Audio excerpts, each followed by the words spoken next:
Okay, let's recap what we discussed yesterday. So we're gonna really know the key of C. So this way you know where all your natural notes are up and down the fretboard. So the first thing to do is start memorizing those scale shapes one at a time. And associate the modes with the shapes. And this sounds like you already know what those modes are, which is great. So anyway, this is basically how you want to approach the scale sheet that I gave you yesterday that has just like the scale shapes. So you want to make sure that you can go up and down that C scale.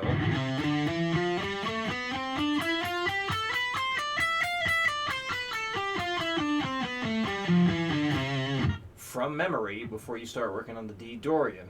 And then after you get that D Dorian shape,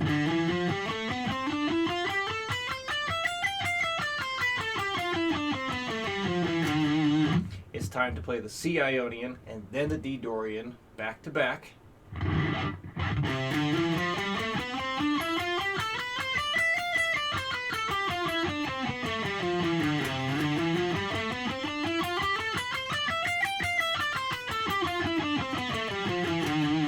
So until you can do that from memory, so no looking at the scales, you just look at your hands, look at the fretboard. Once you can do those two back to back, then you start working on the E Phrygian shape and start with the one on the 12th fret first. And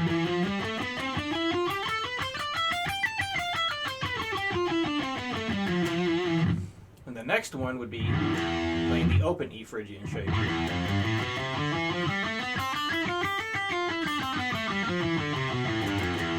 But before you work on that, you need those first three shapes memorized before you add the next.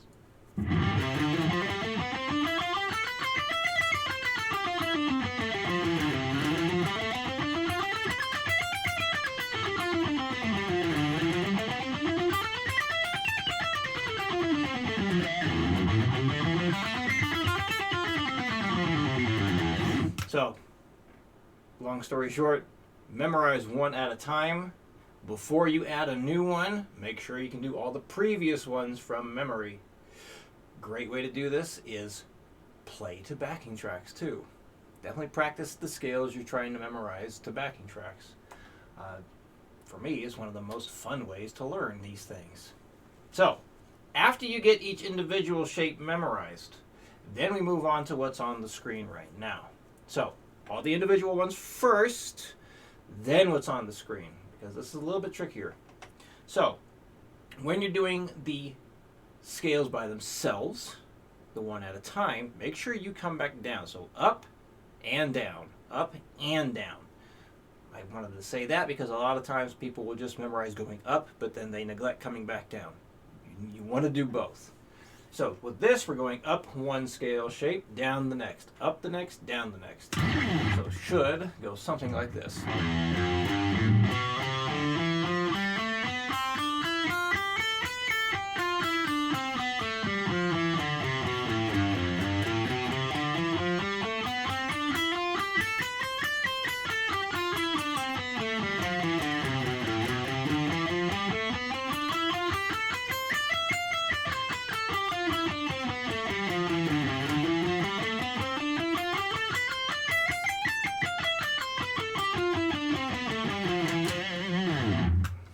So, just like memorizing the scale shapes one at a time, good idea to memorize this a little bit at a time.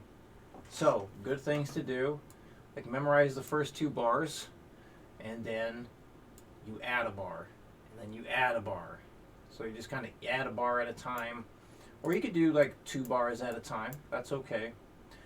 You just want to make sure you work on memorizing little pieces versus trying to play the whole thing at once. You do the whole thing at once, you're setting yourself up for a very difficult time. So we want to do just one piece at a time. Smaller pieces that you can do. The smaller the pieces you can do, the better, because then you have a better chance of getting it memorized. So, the chord stuff. Your goal here is to be able to play, let me change this. So treat each line separately. You work on this one by itself, and you work on this one by itself.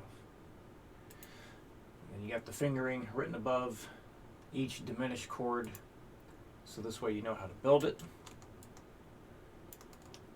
So the goal is to be able to just play through the whole thing. So like 60 beats per minute is a great speed to go for. So I'm going to demonstrate how everything should sound and look at 60. And even though this is in a 2/4 time signature, I'm going to count 4, so you know when to expect it. 1, 2, 3, 4. That's eighth notes, not triplets. Take 2. 1, 2, 3, 4.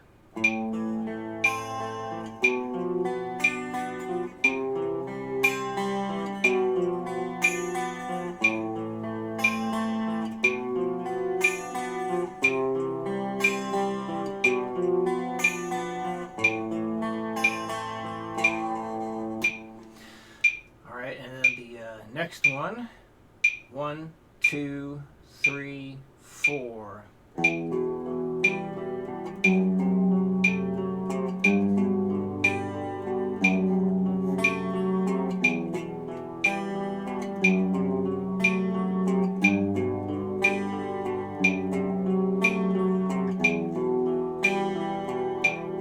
Now, because these are new chord shapes, if you find yourself having a difficult time transitioning even that quick,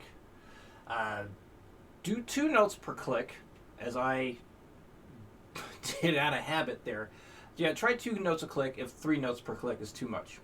So let me just play the first one again just to show how that would go. 1, 2, 3, 4.